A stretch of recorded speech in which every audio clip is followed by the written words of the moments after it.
In the beginning, the very beginning, when there was only darkness, there was the Word.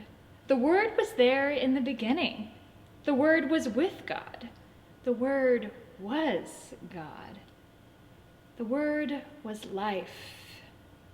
The Word was light. The Word, the light, the life that was, that is, and that will forever be, then came in the flesh. But the reality is that this light continues to shine in the darkness, and the darkness cannot comprehend it. Light is like joy in the midst of the darkest, most depressing seasons. Joy seems hard to come by, hard to comprehend in the midst of where we might find ourselves today. Right now, in the midst of job loss, increasing COVID cases, and debilitating depression, joy really just feels like a bad joke. Like, why didn't Mary and Joseph make it to Bethlehem? All the Virgin flights were canceled. Or, why couldn't Mary and Joseph get on to the conference call? Because there was no Zoom at the inn. I mean, come on. You laughed a little. Maybe you didn't snort like I literally just did just now. But maybe there was a small spark of joy that filled your soul. I mean, think about it. If Mary gave birth to Jesus, and Jesus was the Lamb of God, did Mary have a little lamb? Okay. Joy is not some bad joke your pastor desperately tries to use as a preaching illustration. No, joy comes from a deeper place, a space in the darkness within ourselves, a place where light and life can still be found. This light is what John the Baptist testifies to in the opening chapter of John's Gospel. It's the same light that exists within each of us today. A light that lifts our spirits like a good, hearty belly laugh. I mean, there is an actual spiritual practice of joy that comes out of an ancient Japanese ritual called woroka. I probably butchered that. I'm hyper aware. The ritual actually consists of 3 hearty belly laughs. And these laughs are all about gratitude. Gratitude for the past, gratitude for the future, and gratitude for what we have today. Belly laughing joy is what we're all searching for desperately this season.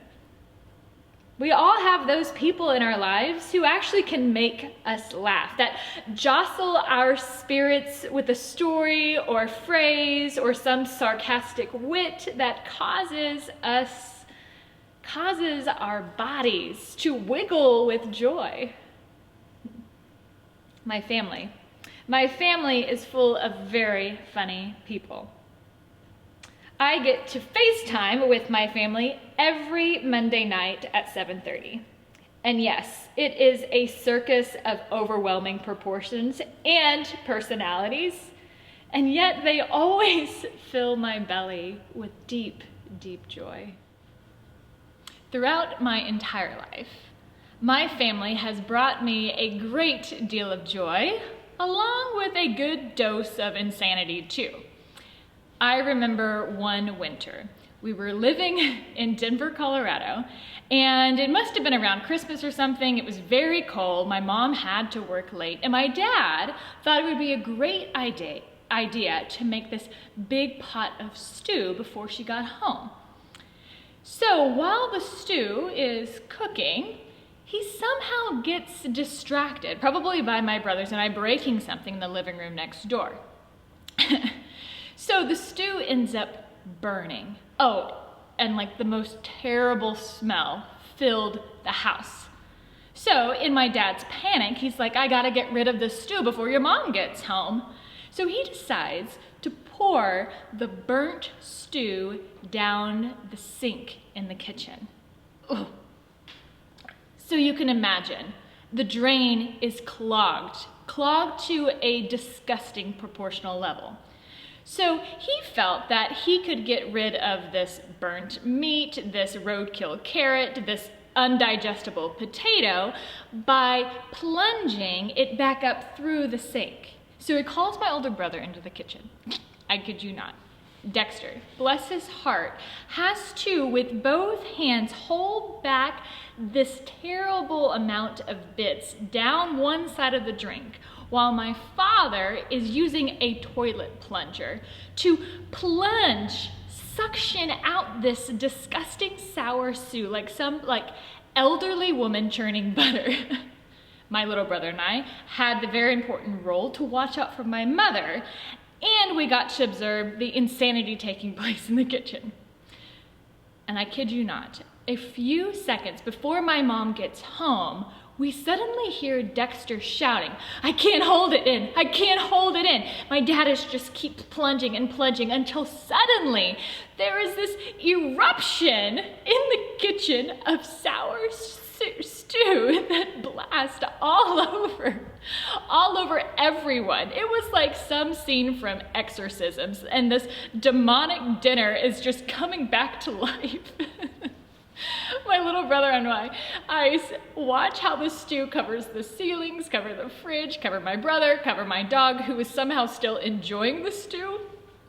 Yes. So just picture it. My brother gagging, my dog snacking, and me laughing until my belly hurts. Yes, belly laughing is good for the soul, for it brings us joy.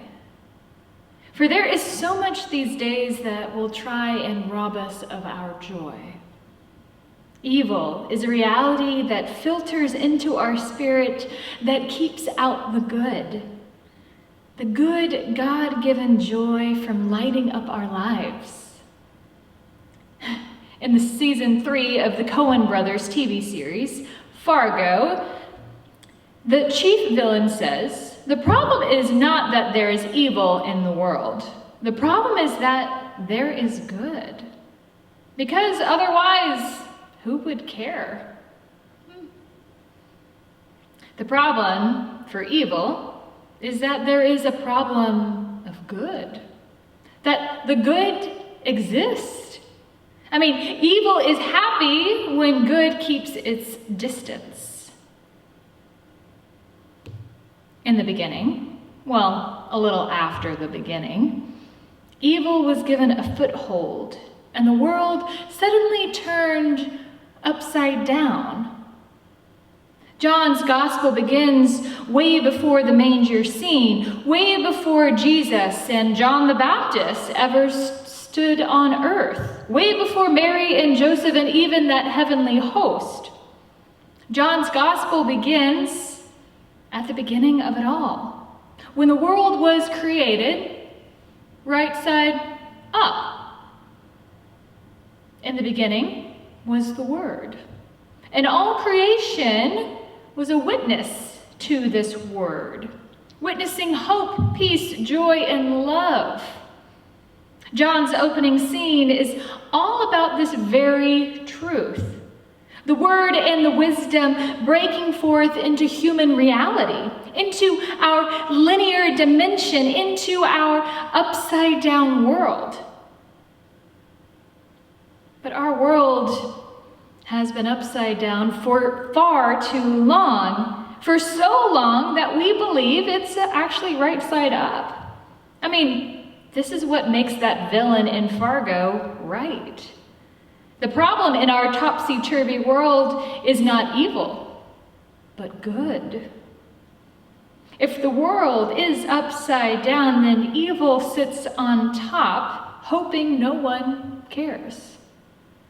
But then, out of nowhere, goodness is awakened, being born again and again in the hearts of those who discover this ancient truth, those who, like John, will testify to the true light, which enlightens everyone. The truth that stirs our belly with laughter, a light-hearted posture of joy that reminds us we are good, that good always wins in the end. But the truth about belly laughing is that it actually shakes the dust off of our minds, our hearts, and even our souls. Dust that has been settled for far too long.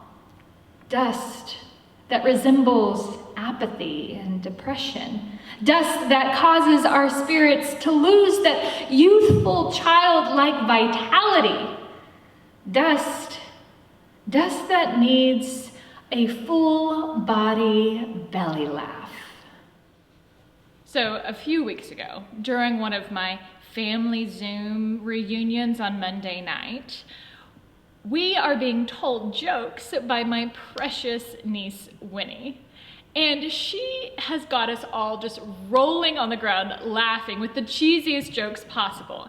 And for whatever reason, what she ate before, most likely Cheetos or some type of dairy product, has caused her to start farting uncontrollably. And my older brother, Dexter, you know, the Stu brother, he's the one with this farting 5-year-old on a Zoom call. Dexter can't handle the smell and starts gagging over his daughter's farts. And Winnie is laughing so hard, she keeps yelling, "I can't hold it in, I can't hold it in." Oh gosh, so once again, we find my brother gagging on a horrible smell and me laughing so hard my belly hurts.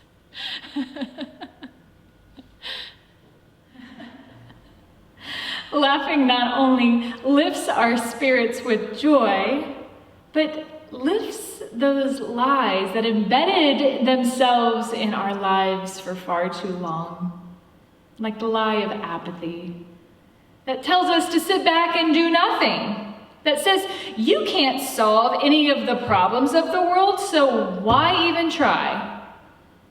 Or the lie of busyness, that tells us you should work yourself to death.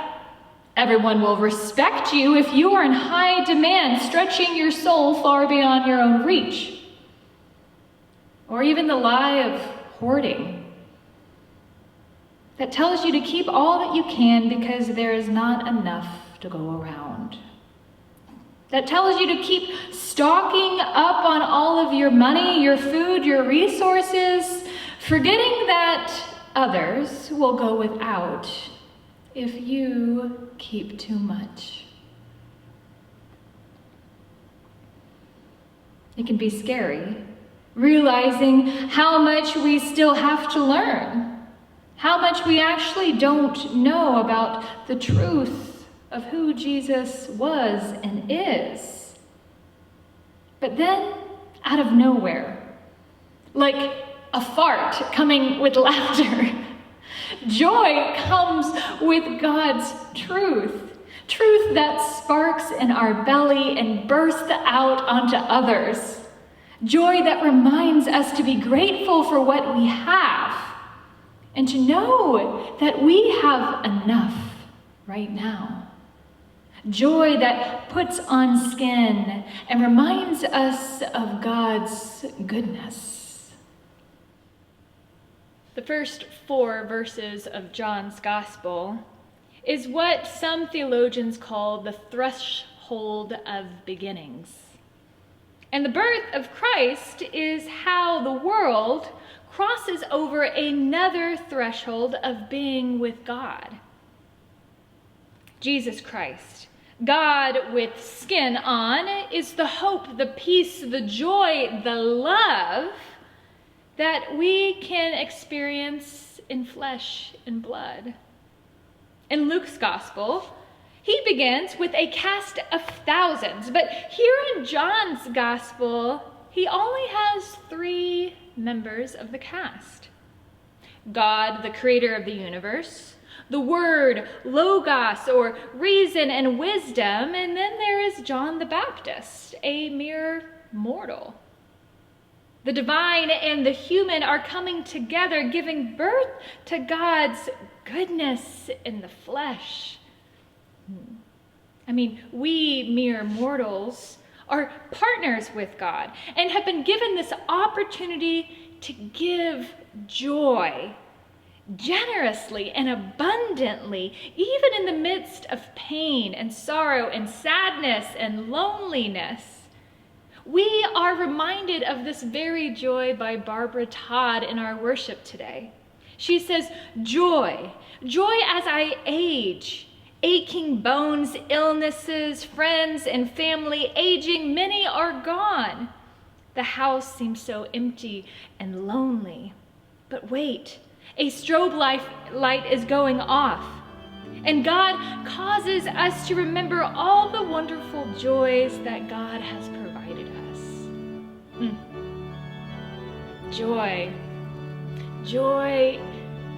is deep within our belly, a place where laughter grows and is shared like joy itself, where there is belly laughing, fart making, and God's goodness exploding from our being. This week, how will you testify like John to the light that came, that filled the world, that fills our very being with joy? How will you share joy generously and abundantly this week? Perhaps even through some good-hearted belly laughing.